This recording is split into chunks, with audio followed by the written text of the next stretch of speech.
Hello, and welcome back to the Long Distance Love Bombs podcast. I am your host, Dr. Jeremy Goldberg, and in this special bonus episode, we have more from Whapio, who you may recall from the last episode has been involved in the birth industry for more than 40 years, and she focuses on bringing a new way of doing birth. It's a return of consciousness to birth. She talks about the presence of deeply connected women who can accompany, hold space, and not interfere in the instinctual responses of the family. She suggests that married women have come to her door suggesting that they want affirmation and they get anxiety. They want support and they get risk screening. And so she is taking a slightly unique approach to the birthing process. And in this conversation, she just wanted to meet Kendra. I had hit her up and asked her to be on the podcast, and she said, I would love to meet Kendra, and I would love to hear about your birthing journey and your expectations for the birth. And so we sat down with her, and I didn't really have any intention of putting this on the podcast, but a few minutes in, I was like, oh, this I think would be useful for people to hear because Whapio just oozes wisdom. She provides an online space called the Matrona, where she provides education and resources and community to doulas and midwives and other birth attendants. And she offers a unique perspective that I personally haven't heard elsewhere in terms of the stages of birth, in terms of what to expect, in terms of how to navigate that process. And she is just a wisdom keeper. She oozes eldership. And I love this conversation with Whapio. I adore her. I think she is such a unique character. She is wise, she is compassionate, and she is so eloquent. And so all of those characteristics make her a wonderful podcast guest. So without further ado, here's a conversation that my partner, Kendra Adachi, and I had with Whapio, talking about our experience, talk about our upcoming experience, giving birth, becoming parents, etc. And I hope it's helpful. I hope you learn from Whapio in the same way that we did, and I hope you can relate to some of the conversations and the topics discussed. So, without further ado, thank you for listening, and here is our chat with Whapio. Right. Never happened either. Uh, Ooh. so maybe before Kendra arrives, I'm just curious, like, what does the Matrona mean? Like I'm a Okay. little bit naive and ignorant to many of these things. She's a bit more wider read and Uh-huh. Well, then yeah. I'll tell you. All Okay. right. So, years ago, back in 2000, I was looking to start a program, a midwifery program that was educational toward what I wished I could have taken. I wish, to set up that program. So I did, and it's still going. All right. And people tell me it's one of the top three. Okay, if you're looking for midwifery schools that are their own program, okay, not like the state or something like that, that we're still in the top three of people who come to us. So even though we've been around since 2000. All right. And then so when I was looking for a name, I uh I thought about all kinds of things, and then decided to call it the Matrona, because for me, I had read something with a friend of mine who wrote, and it was like there were two midwives who worked at his practice. And one midwife was young and newly trained and very happy and had all the tools and the rope, the rolling pin down your back and all. And the other midwife was very much she was maybe a little older. She was maybe not so much happy. And, she just told stories and knitted a little hat while you were in labor. And at one point, the doc then said, I've got to say this. A lot of people choose the bouncy new midwife rather than the elder, more storytelling midwife. But he said, we have per capita the births with the older midwife are much more straightforward.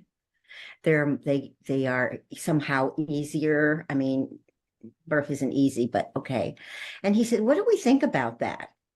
And the thing that came up was, well, they weren't disturbed. The older midwife didn't disturb women. She didn't have all those tricks and treats and things like that because her idea was, you'll find your way, and I'm here for the presence of reassurance, okay, rather than to get you through that birth, okay. So what I learned from the Hispanic was that there was the obstetra type of midwife who was going to manage your birth, or there was the Madrona, all right, the Madrona, who is the older midwife who sits in the corner. So our house of midwifery is dedicated to the Madrona, the midwife who doesn't disturb, the midwife who's the presence of reassurance. And so that's what and we've been the Matrona for, I don't know, 22 years now. So, Yeah.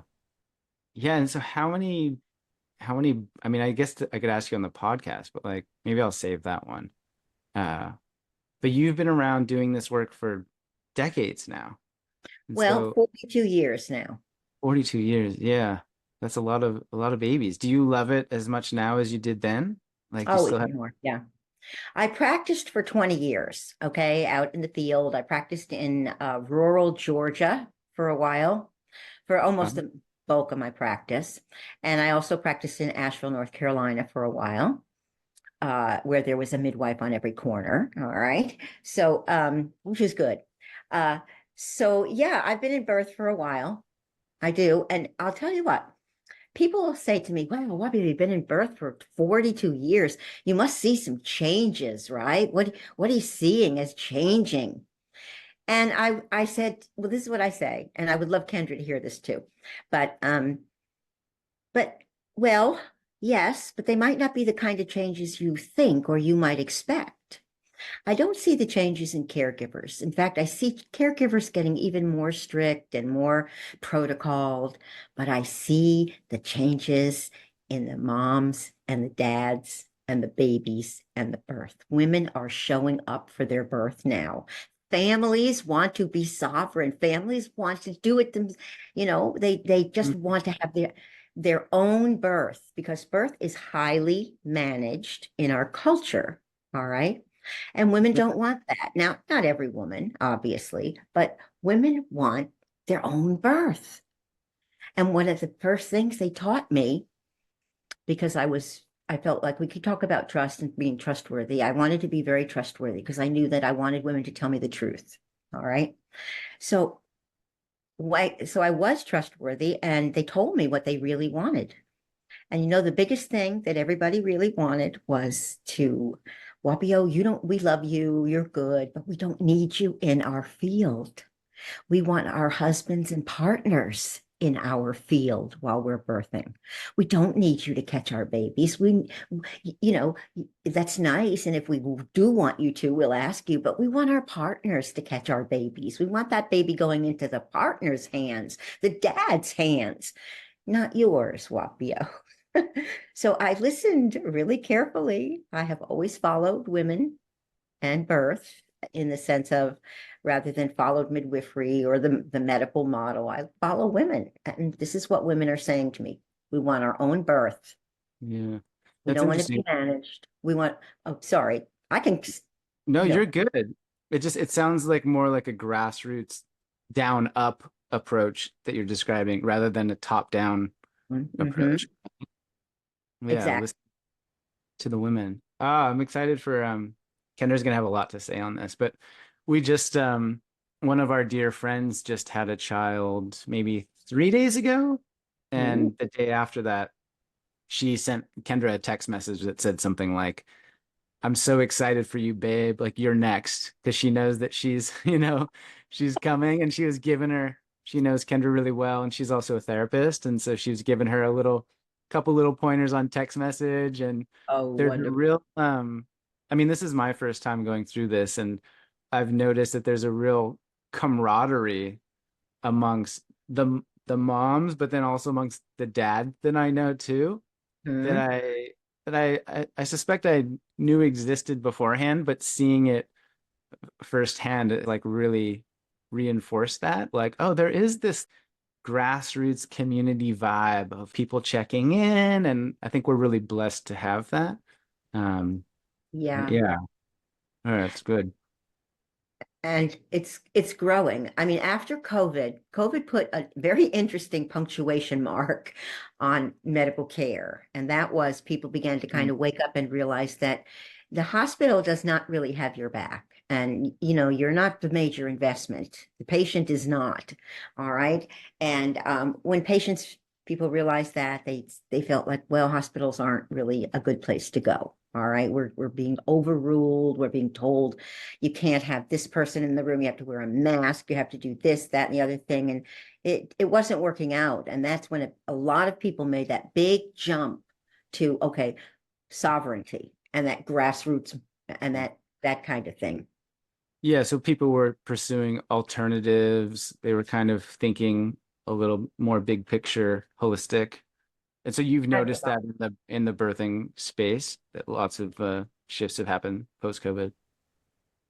Oh, Oh, here's yeah. Home birth has grown exponentially. Hi, this is Kendra. Yeah. my baby mama. Yeah, Hi. Apologies for being a little tardy. I move slow these days. I don't blame you. We do what we can. What we All can, right. yes. Thank you for chatting with us. This is so amazing. Yeah, I'm enjoying it a lot. We're already getting into the deep stuff.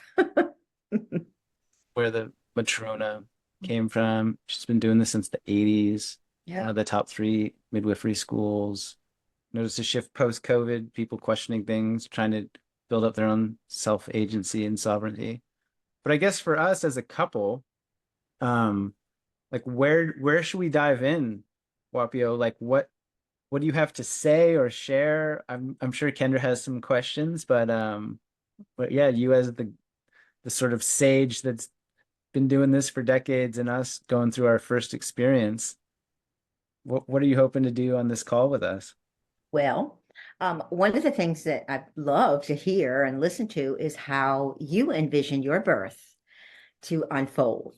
All right, what's relevant to you, how you feel about being attended in birth, just all the big things and the little things. All right, if you want to go there. I was just telling Jeremy, that I felt like one of the biggest changes I've seen in birth in 42 years is that women are showing up. Women and families are showing up and they're showing up together, not just the women, but the women and the partners. Okay. And they want their own birth. They don't want my birth or their sisters or the midwives or the doctors. They want their own birth. And one of the things I see women looking for is, okay, who will stand with us with that? Who will witness us? Who will be with us? Is there anybody out there that could just be the presence of the wise woman in the room? All right. And not feel like they have to manage me. We want mentoring, not management. We want accompanying during the whole childbirth continuum. All right. Not just appointments. Okay. So, anyway, starting there, that's kind of how that's kind of my matrix, you know. Okay, women are showing up and I'm I hear it and I'm going to provide what you need if I can. So, what's good, what's important to you? Well, I mean, there's so many pieces here that I'm also being reminded of. I listened to a couple podcasts that my doula sent me. I think Jeremy might have mentioned this, and that's how you came into our sphere. Um, And it's really reminding me as well of what my doula said to me in one of our very first meetings was like when we walk across coals, like fire walk, nobody can walk over the coals for us, but they can be on the sidelines and they can cheer us on and they can support us or be at the end to give us water, so to speak. And she was like, that's kind of my role. Like, I can't walk over the coals for you. You're going to have your journey. And that just has really stuck with me.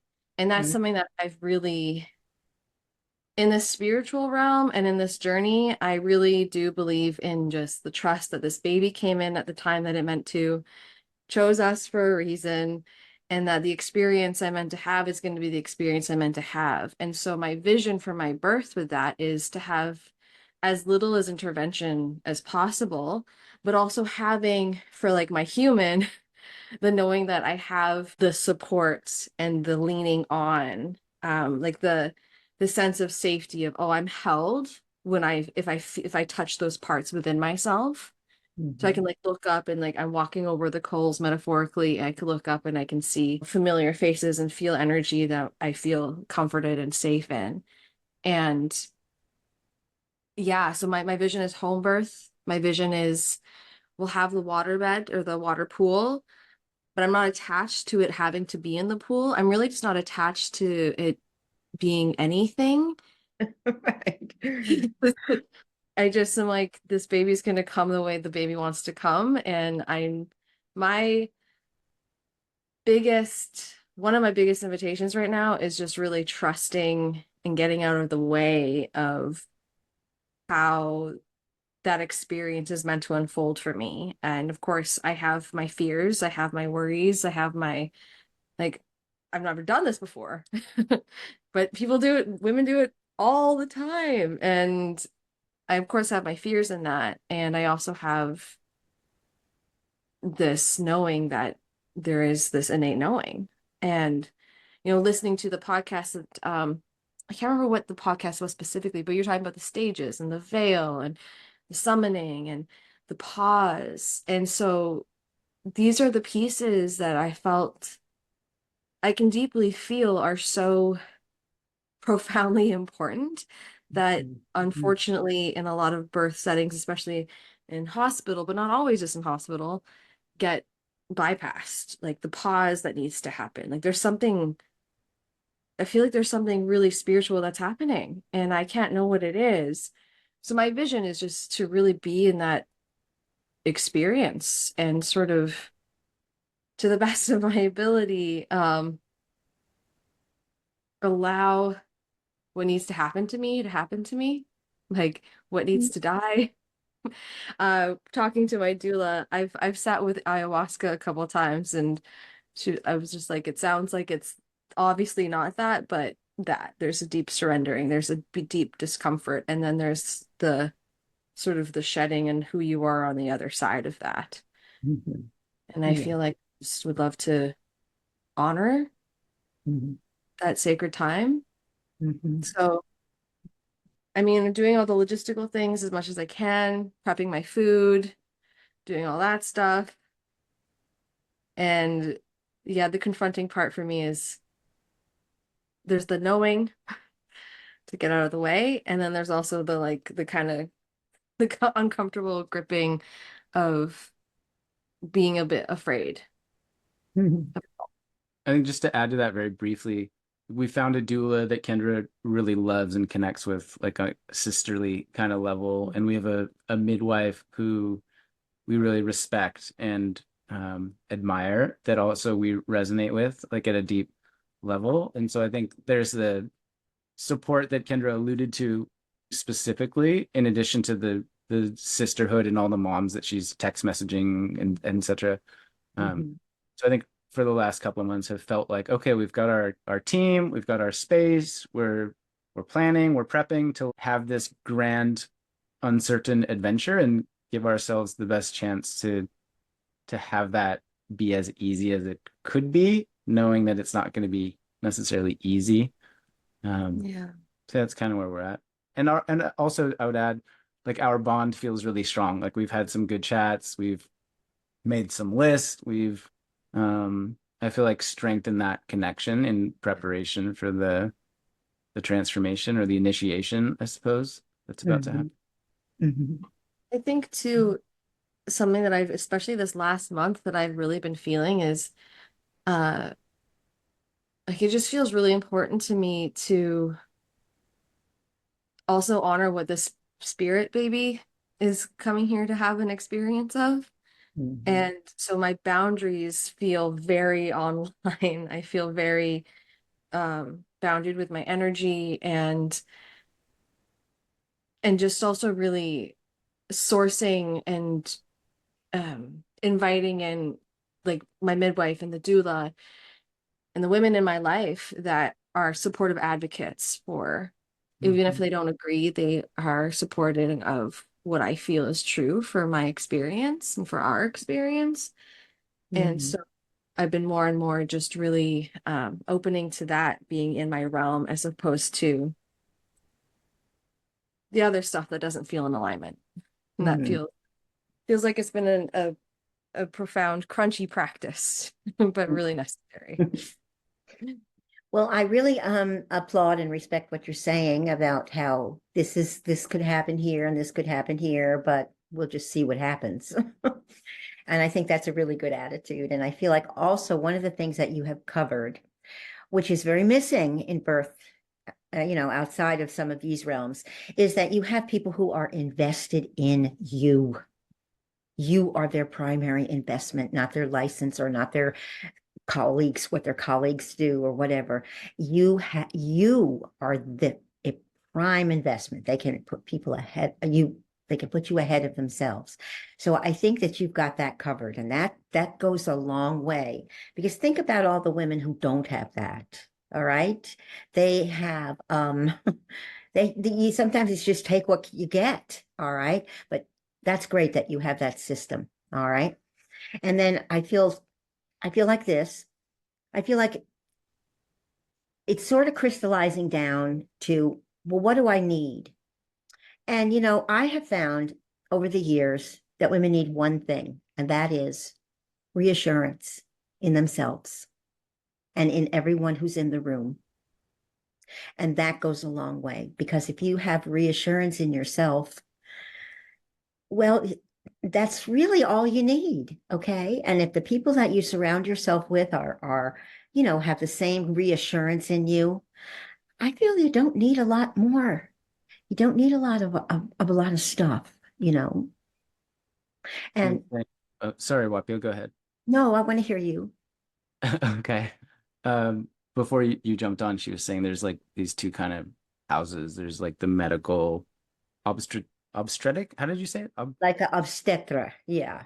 This Yeah, is and then the, like the Matrona version, which is like the wise lady that's knitting in the corner. That's kind of like, you're good. Like I'm here. You've got this. And it sounds like what you're describing here is that sort of gentle encouragement of providing that reminder when you might forget when things get difficult or crunchy. Is that fair?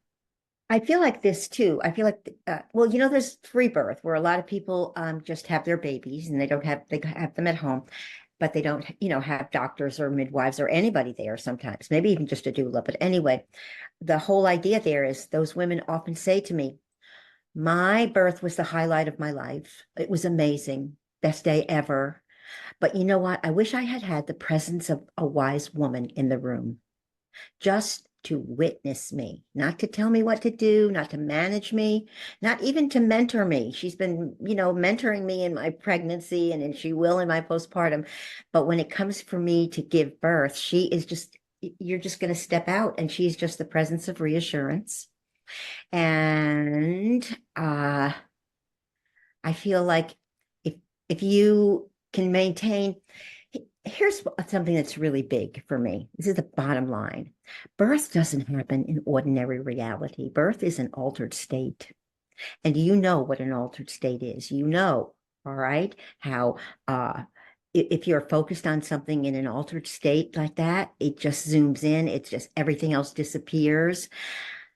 You and your baby are in, well, you too, the dad, unless something's bad is happening, okay, where you would run testosterone. Otherwise, you three are running oxytocin. And you get to a point in your labor where, in the beginning, you're really chatty. Oh, this is fun. These contractions are great. Like, how's the dog? Does everybody have enough lemonade? And we realize that that's not the altered state. Okay. Yeah. And then when you start to get that kind of like a sensations, oh, after a while, your brain waves change and you're not chatty anymore. You're like, oh, I feel this one. Oh, and you don't care where the dog is anymore. Okay. And then your body takes you into, well, like what we call a theta state, where you begin separating out from everything except your baby. This is when you get to hear your baby. There's no chatter. There's no like, ooh, the sensations. Okay. It's you and your baby, and you are dancing together, and your partner is witnessing you in that dance. Okay. It is so good. It really is. And it's the creation of family, all right, in a very sacred and conscientious way. So when that, so basically letting that altered state come on, nothing between you and your little one. All right. Listen, the veils are really thin then, and you get to hear your baby because the distractions have stopped. So, not a lot of talking. You know what I mean? Talking puts you back in your head. You'll see what I mean. I know you will. You know how when you go into an altered state, it's that other realm that's adjacent to reality, normal reality, but that's not where you want to be right now. You know, you want to be in that other place where you hear your baby, and where I tell you this is a good thing to know. When you get into those deep altered states, the pain recedes. The pain is only in ordinary reality. Get out. You know what I mean? And there's nothing you have to do except show up. All your body will do all of this for you unless there's somebody obstructing it, or unless you're particularly fearful. So you know how to go to those deeper states. You know how precious they are. All right. You know how to stay there. You know that if someone disturbs you, it could, call everything a crash. So I often ask women, do you want silence during your birth? And what I also know is when you're talking about guidance, wires can get twisted. Trust your own instincts.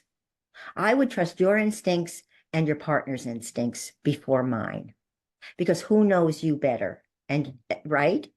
And your partner has a lot of instincts and instinctual responses. You both do. And I feel like don't let anybody get in the way of that. It's all good. It's going to flow. Just like at the altered state, just like the ayahuasca, there's a moment there or two or whatever, but it's deep, and it's real. And if you have someone there, and it sounds like you've already encapsulated that, but somebody there that you could look at and know and just speak with your eyes, is this normal? Am I okay? Is this all right? Is this what's happening? Is it okay? And that person just give you that reassurance. Yeah, this is totally normal. Don't have to talk even, and then you go right back down. Birth is an altered state, one of the most transformative ones you'll ever have in your life. Both of you, okay? Both of you. And I watch moms in labor. I don't do much except, like we said, knit the butt, knit the hat, because, well, if the midwife's over there knitting the hat, what could be wrong? All right. She might put her knitting down if it wasn't. But anyway, what I see is that women want their partners with them. When I had both of my children, everyone else in the room could have flown away, my midwife and her assistant, because the only person I ever looked at was my partner, my husband. It was us having this baby every step of the way. That's the creation of family. What we have today is often men being put in the realm of wallpaper, or you're not the most important person in the room, when actually you too are the most important people in the room, and the baby, of course. All right. So hold on to your partner. Your partner is the one who knows you the best, who has the most investment of anyone, all right, in you and this little baby. And what you'll see is sometimes at birth is that when the mom knows your baby's coming, all right, she will then, come on to her partner, okay?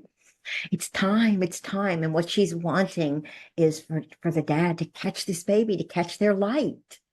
This Mm. is their light. And you agreed 9 months ago to gestate that light. And when you did, there's a little video out there. It's 30 seconds. And when the ovum takes the sperm and they become united, okay, the egg will begin to flash and sparkle and put off photons of light. All right. This is all about the light. You've taken in the light and you're gestating it. And now you're going to give it. The Hispanic word for birth is dar a luz, to give light. So you're carrying that light in this pregnancy, and you're going to bestow it on the world through the hands of your partner. How does that sound? Okay. Am I out of the, I see this all the time. And what I see, Kendra, is that when you call your partner in and he kneels before you, all right, I see most women give birth on one knee. Like, one knee, it's so strong, it's so and I see your partner kind of kneel in front of you and catch that light. Oh, there's nothing like it. And all of a sudden, the dad's wings come out. All right, like you become the archangels, Jeremy. It's amazing. You've got these two people. All right, your wings come out, and I'm in the corner just saying, "Oh, another family on the world, on the planet." I will write that down. I wish this for you, and you will have it. You'll have it. Okay, maybe not exactly as I've described it, but you will have your birth because you really do care about it. And I wouldn't say to other people don't care about it, but you carry the wisdom of this being a transformational event, okay? Worthy of dignity and honor. Conception is amazing. We have this idea that the sperm are all running to get this egg, and the first sperm that plants his tail on there. It's not like that at all. It's one of the most noble and honoring ceremonies. Do you know that the sperm have a hive mind? They have guardian sperm, and they have scout sperm, and they have golden sperm, and everyone stays in their own lane, just like in the beehive. Okay, this is amazing to hear. So then the scouts, if there's an ejaculation, and here it is, and then the scouts, they go all the way up to the tubes, and then the guardian sperms, they make sure nothing else comes in, okay, besides them. And then there's these golden sperm, and these are the sperm that are going to that you've chosen, all right, that your egg has chosen. And when your egg is not ready to be penetrated right away, all right, okay, these little scouts come along, and they have enzymes, and they break down the corona radiata and everything. And then when the egg is open to be penetrated, the scout sperm make a procession. Do you know what I mean? They just make a procession. Wow. Here come the golden sperm. This is beautiful. This is worthy, okay, of us to have the creation of family be something honorable and noble and altered states and transformation. And I wish that for you. And it's all going to happen because half of it already has. You're carrying the light now, and it's going to come. That's What do you think? I mean, so many pieces of that just really touch something deep in me. Like just the word reassurance. Yeah. And just trusting that. And the piece around, and my doula spoke to this too, just like, you don't give birth to your baby, you give birth with your baby. Of like, we're doing this together. And that's really stuck with me, of just, this is going to be us moving through this experience, and we're doing it together. And then looking up, and I'm just visioning of like, part of when I vision my birth, I see Jeremy's face. I just see him there. And while it feels really beautiful to have the support system and team around if, anything were to go sideways, the person that I care about most that just is also having this experience is Jeremy. And yeah, it just feels really tender. It just feels there's a deepening and the reassurance piece for when I have the doubt. That just really, really landed for me. There's all that reassurance that comes pouring in during those altered states. The further away you get from ordinary reality, and the deeper you go into you and your baby consciousness, the pain will recede and the doubt will recede. Okay? And really, what your doula does is not help you have your baby, but make sure nothing interrupts you from having your baby. All right. Make sure that there's nothing in the room or anything like that that is coming between you and your baby. The three of you are a little triad there, a little trifecta of perfection. Wow, I'm so excited to be able to talk to you about this and for it to be meaningful to you. This is so wonderful, all right, that we can know and appreciate what's happening. Yeah. I feel like that's one of the pieces why I feel, there's so many layers to it. There's just such a sacredness to this whole journey that I feel has been lost or not, and it's being remembered.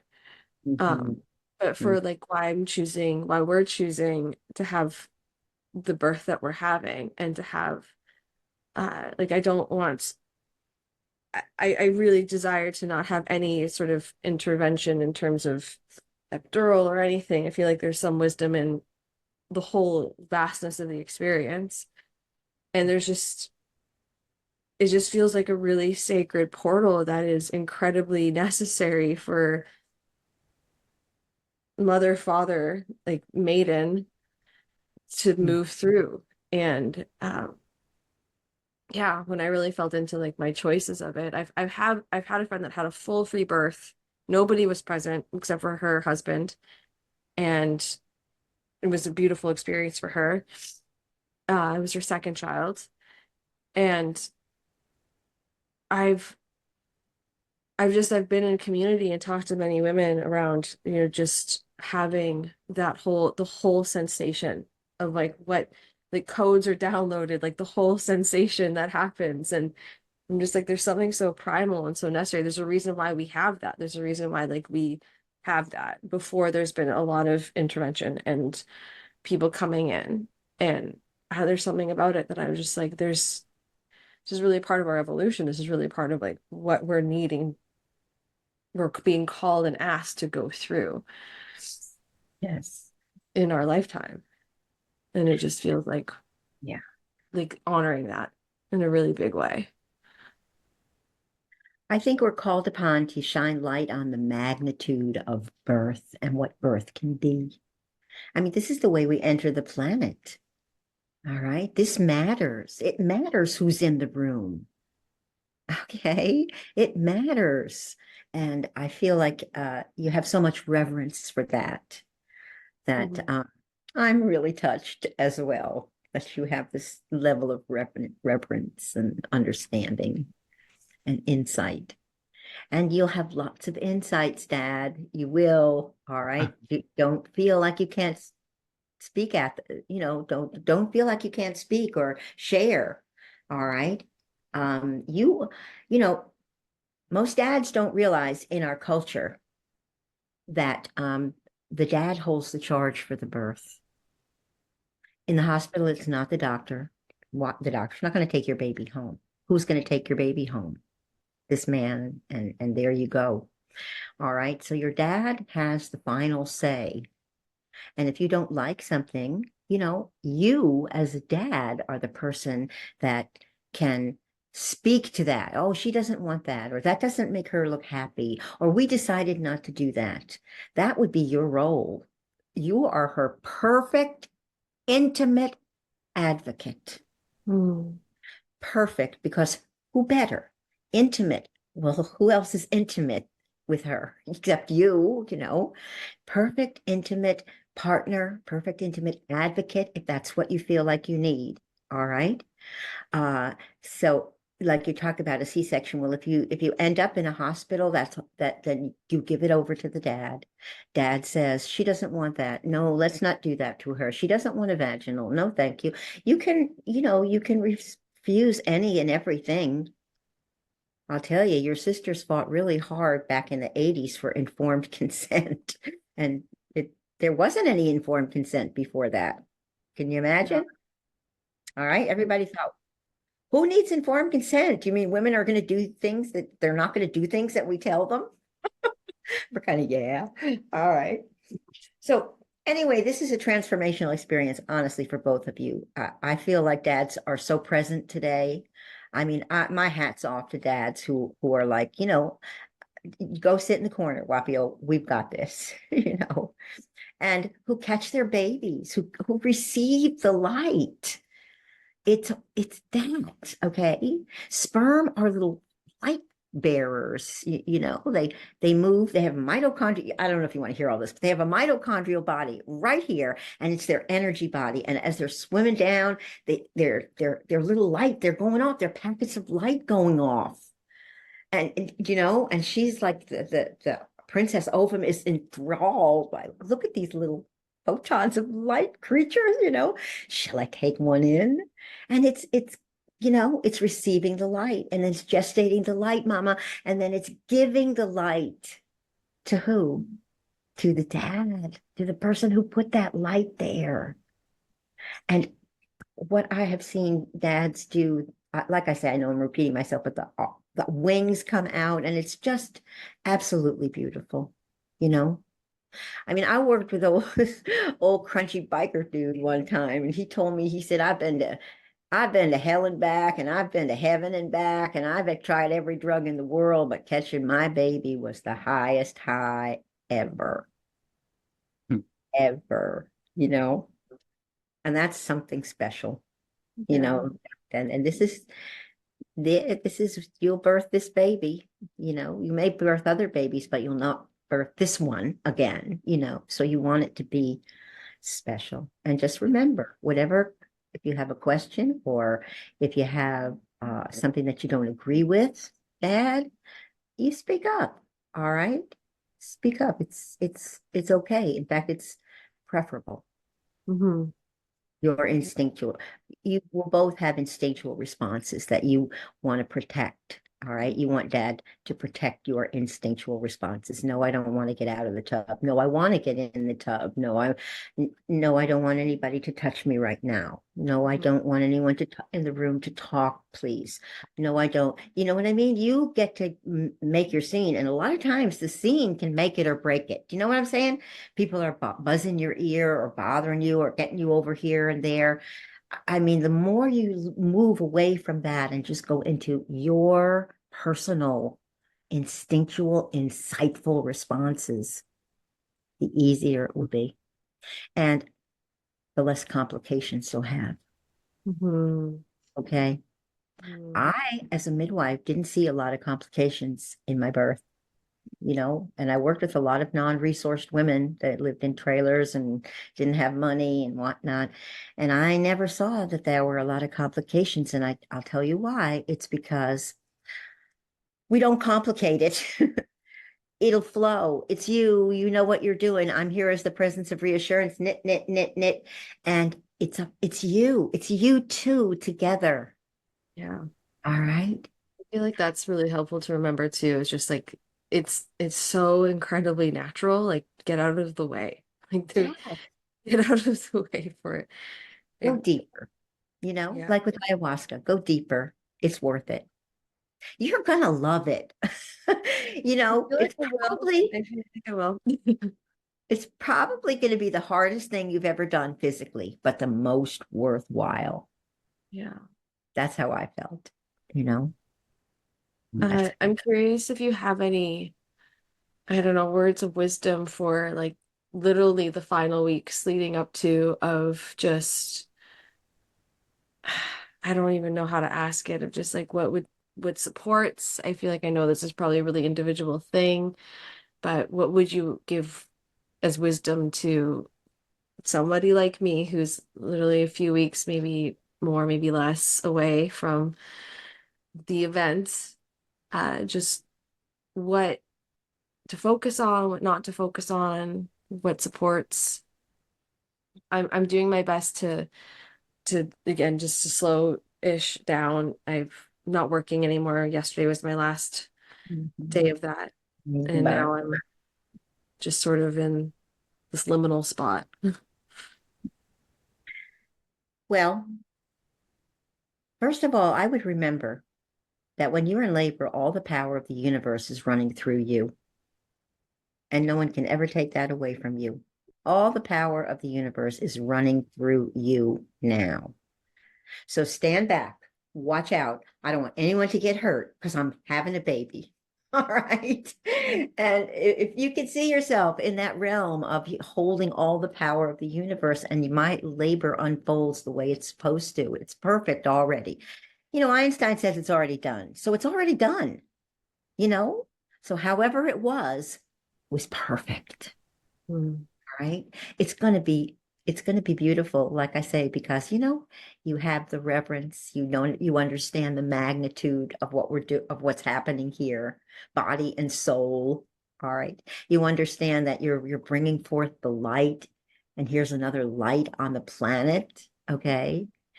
And what I've noticed is that when women birth, they oftentimes are somewhere else in the vastness of the universe. Okay, they are. There's molecular changes happening while you're in birth. Make no mistake. Okay, and women don't pick up their babies right away, and people Mm. they just don't, because they're not ready. They're having molecular changes from the vastness of earth and sky. All right. So if you don't have the instinct to pick up your baby, and especially home birth moms, because no one else is going to touch their baby, or make sure you say that no one else should touch your baby. Here's something else. Here's a reason for that. Because the first person to touch your baby's mucous membranes anywhere colonizes your baby with their internal flora. It is Mm. urgent that only you or the dad handle your baby. Okay, you see what I mean? Yeah. So when I see moms birth their babies and the dad is there, I see dads receive the baby actually and put that baby down, face down, so that they can drain and that they can turn over from fetal to neonatal circulation. It's just best to let them lay there for a few minutes, really, because they're doing all this other stuff. They're getting I'm getting a little physiologic here, but they're getting the placental download of blood and glucose. They're switching over from fetal circulation to neonatal circulation because they're breathing. So it's just best to leave them there, honestly. But and then what happens is it's like the dad is just waiting for you to come back and be present and pick up our light, you Mm. know, because he put that light right there in front of you. Now, are you going to pick that up? Are you going to agree like you did gestating that light? Are you going to raise that light? Are you going to let me be part of that as the dad? It's so beautiful. All right. And And this is how we live forever, because we constantly give the light back and forth like infinity. Okay. And you are going to participate in that. I mean, personally, I would do anything to have a baby right now, knowing what I know and feeling how I feel, but that's not going to happen. But I wish I had known what we were talking about with you. I found it out. I figured it out, and you will too, in the way that's germane to you. And but I would make sure that your midwives and doulas know that you don't pick up your baby right away. You don't want anyone to touch your baby. If you're in a tub, just put your baby like up here, across here, and wait till you're ready. Watch birthing videos. You'll see a lot of times exactly what I'm talking about. And there's this video out there called These Are My Hours. Have you seen that? No. A woman just giving birth, all right, in her home with her family. Her kids are asleep. The dad is there. Her mom is there too, but you never see her mom. You just see her mom knitting. Okay. It's a beautiful, raw. It's not a documentary. There's no voiceover or anything. It's just a filmmaker made just a woman having a baby. You Wow. know, it's beautiful. It's called These Are My Hours. And so they are. All Wow. right. Mm. Definitely So, gonna. so is there anything, I mean, I think you shared with me that you have some doubts and this and that and the other thing, which is part of normal. Is there anything up? Is there anything that either of you want to discuss? I feel like, do you have anything? No, you're good. I feel like I feel pretty good mostly. I just in these like final times I'm having like waves of deep overwhelm. And um a couple weeks ago, maybe it was last week, I had a really big emotional purge, like seething, screaming, crying for like 3 days straight. Just felt like the craziest person. And I guess I don't really know if it's so much more of a question of just maybe a reassurance that uh like what I've been talking to with other mamas is like this is a part of it, of like this is like something, and that also maybe something that experiencing is not also just mine but the spirit of this baby, because I'm Mhm. holding all of that too coming through. And so I guess there's moments when I have guilt or doubt or like just for feeling so intensely right now. And I think too, you're worried, just to add to that, like my perception is that you're worried that like my overwhelm or my intense feelings will be screwing the baby up somehow, or like that I'm not a good mom, or like that you're doing it wrong. Is that accurate or along a path? um that was definitely a part of it. And that was definitely a part of it. And I've had moms and knowing like also tell me that, you know, to communicate with the baby, like this isn't you. Like this is what I'm experiencing, what I think, like what I'm purging is not doesn't have to do with you.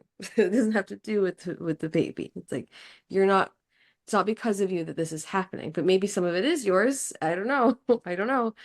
And so like there's a trust that I have in that, but I just feel like yeah, I do feel a little bit guilty. I feel a little bit like, man, I feel like I should be like shooting on myself.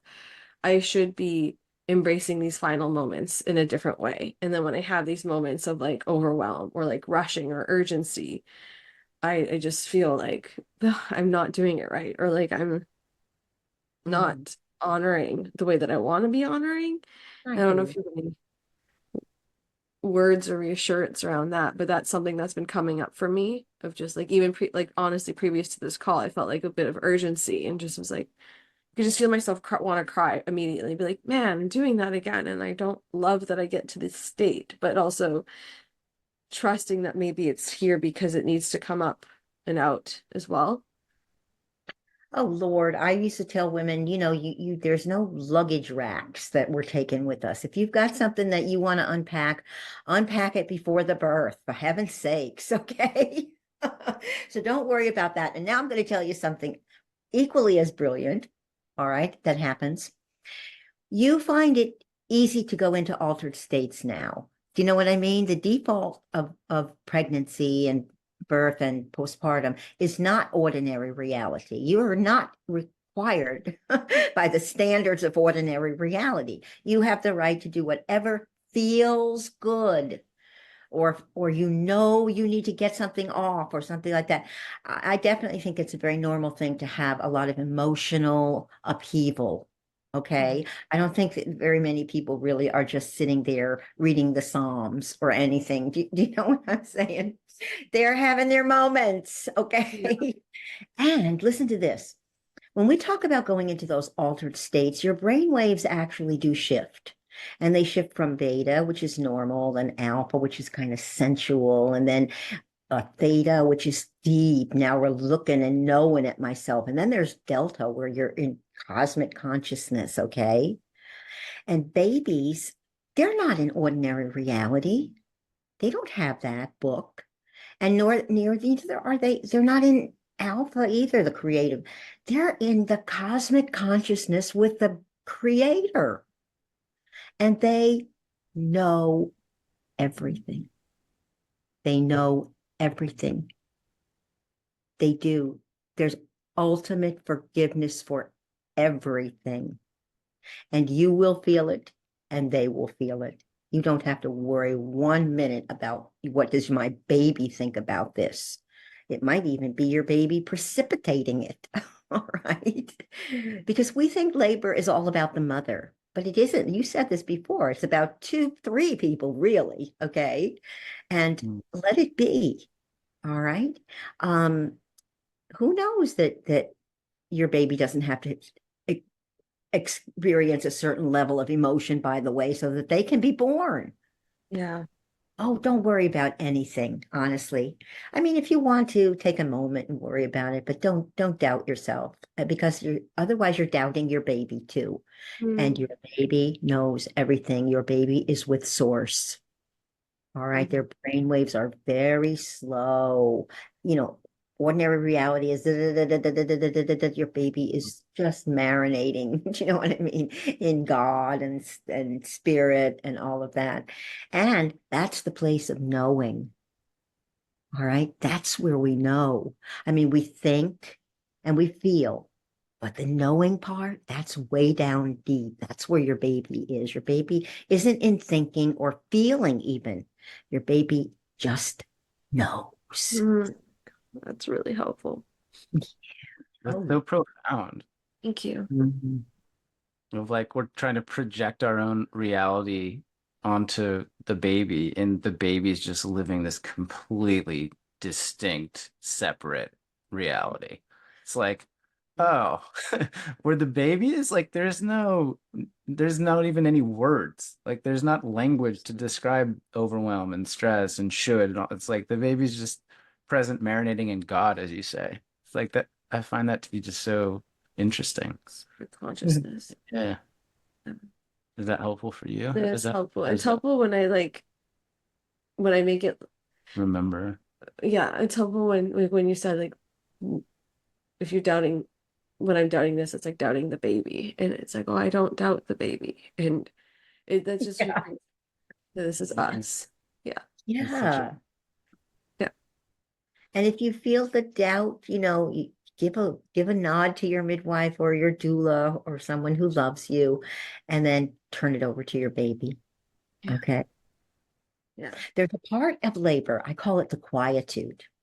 And it's after you get into that part called transition, where the contractions are long and strong, and then all of a sudden it's like you're in the eye of the storm, because a lot of those contractions go back down again, and you have this rest right in the middle of your labor. I call it the quietude.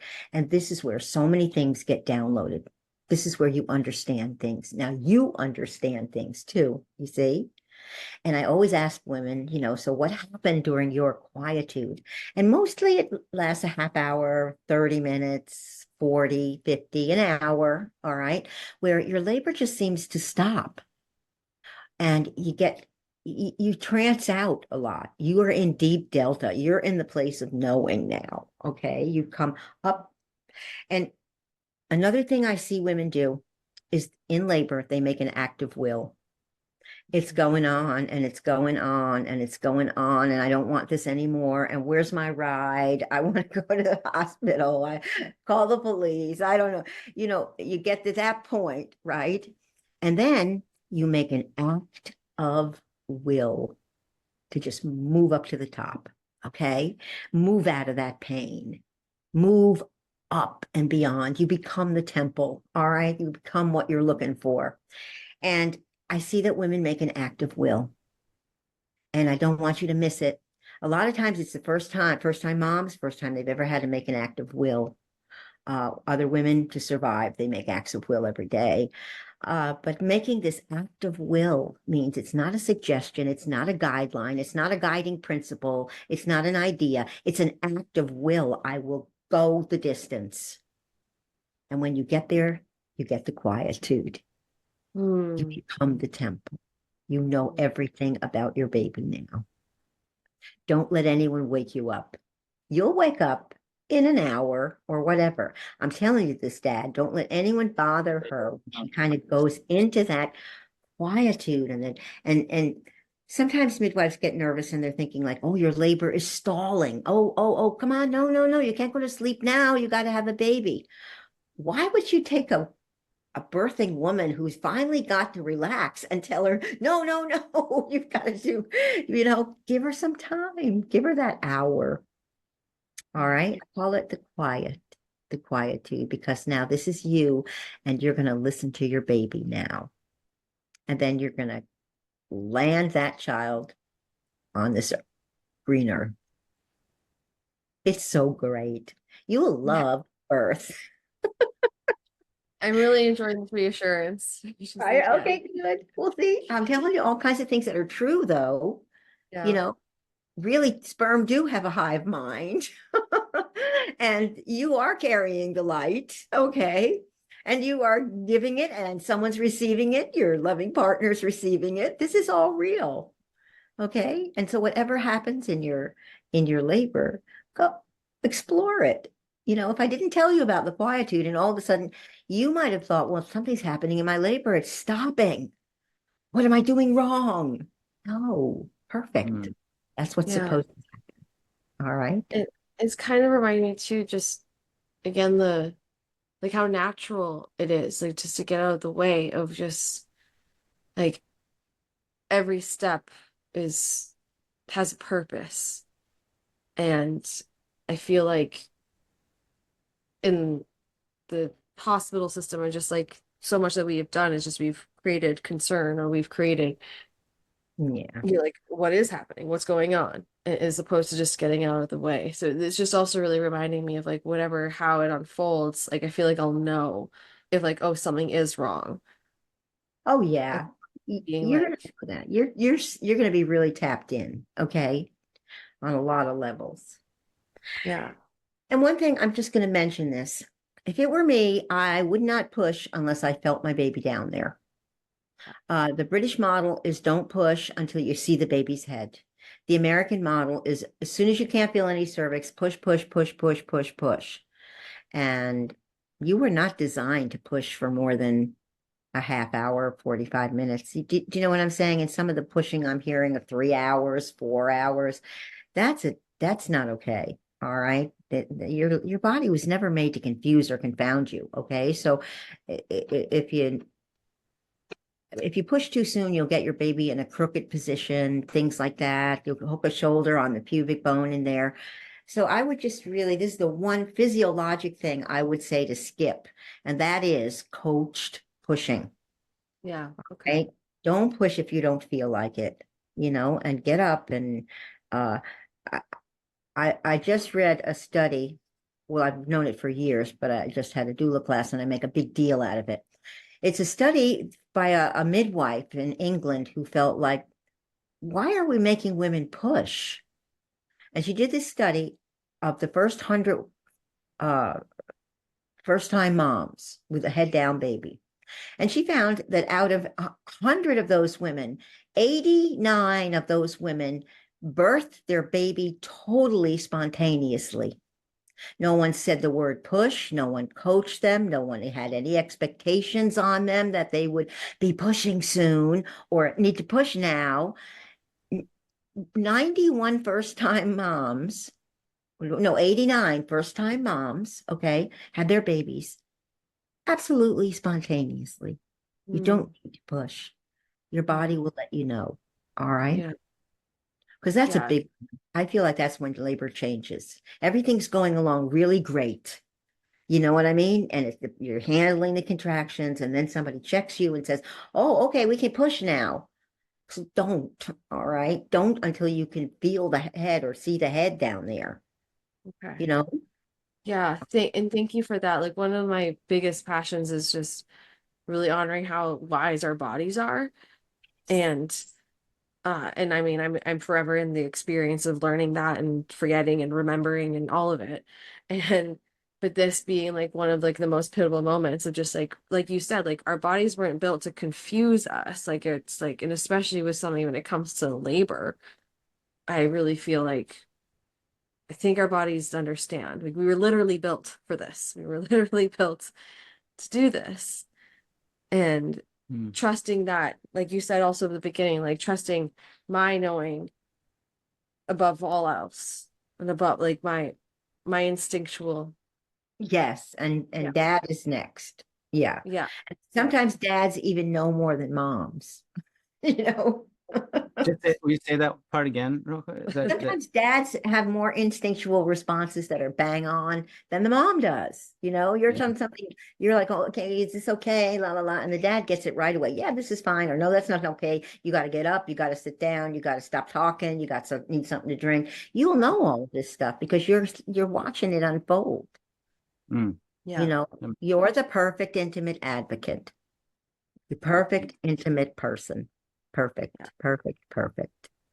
Yeah. We've had those chats too. And the doulas also mentioned to us before as well, like I might forget to drink. And like I might, there might be moments Or pee. or pee or go pee or something, and where Jeremy may be like, "Hey, do you need to pee? When was last time you?" And just like those little things where, because I might be, yeah, not here, so to Yeah. speak. Okay. Yeah, And he's yeah. watching out for you. He's got your back. Okay. He With the knows what deep, you need. He's the PD. dad. Okay. This is I amazing. just picture it being deeper as well, like knowing what to say when, because I know her so well and like have been through so many things with her. Like, oh, you're feeling like I could tell you're feeling doubt. So I'm going to tell you what you need to hear in a way that you need to receive it right now to like fill your cup back up. Right. Yeah. And like, No one can do it like you.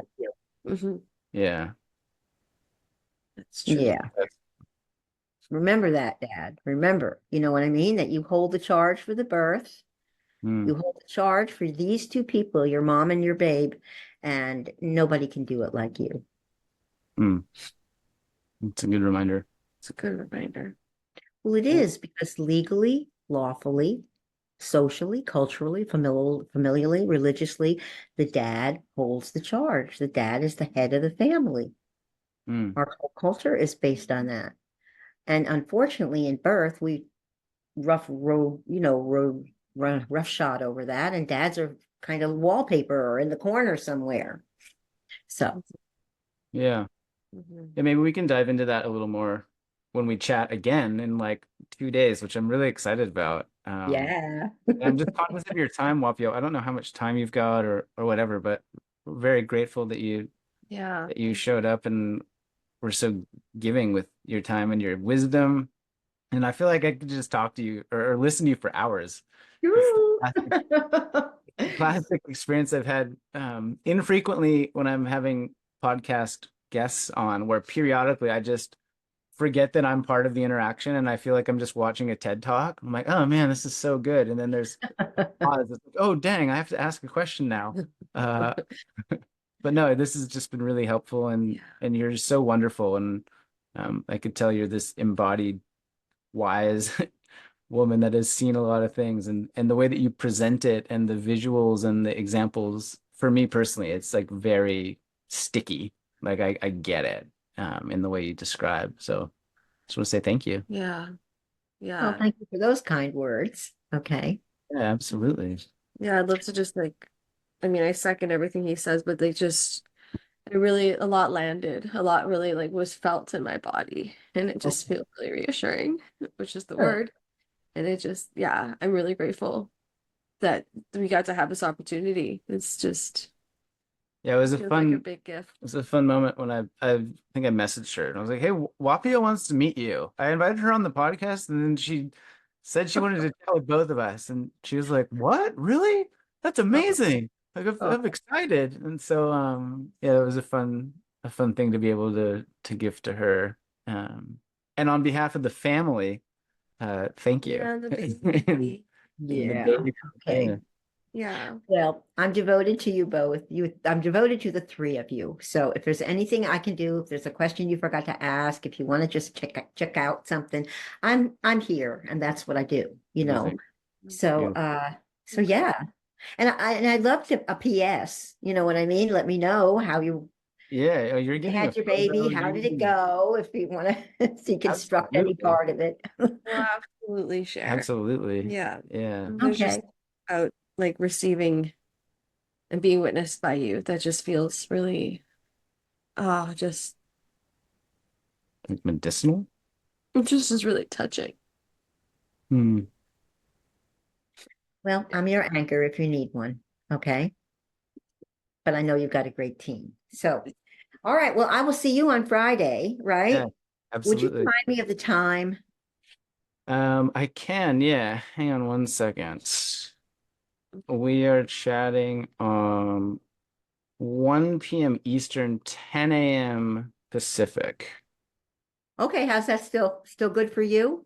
So good for me, yeah. Is that Yeah, okay that's for you? really good for me too. Okay, Okay. perfect. Yeah. Same thing. You'll send me a link and we'll do the thing. Yeah. Yeah, it'll be the same link just to keep it easy for Zoom. But I can resend that. And yeah, it'll just be me. So no Kendra, unless you want to come join and crash again, Kendra. I might be sleeping. Yeah, she might be sleeping. To be Might completely honest. might be doing a lot of work there. Oh, Yeah. that's Um, funny. yeah, we can dive in though to the all of it really All of it. and see where it goes. Yeah, I look forward to hearing that one too. Yeah. Okay. So So much, yeah, Whapio. I'll talk to you on Friday. All right. I'm looking forward to it. All right. Love you guys. So be well. Okay. Uh-huh. She's so sweet. That was really sweet.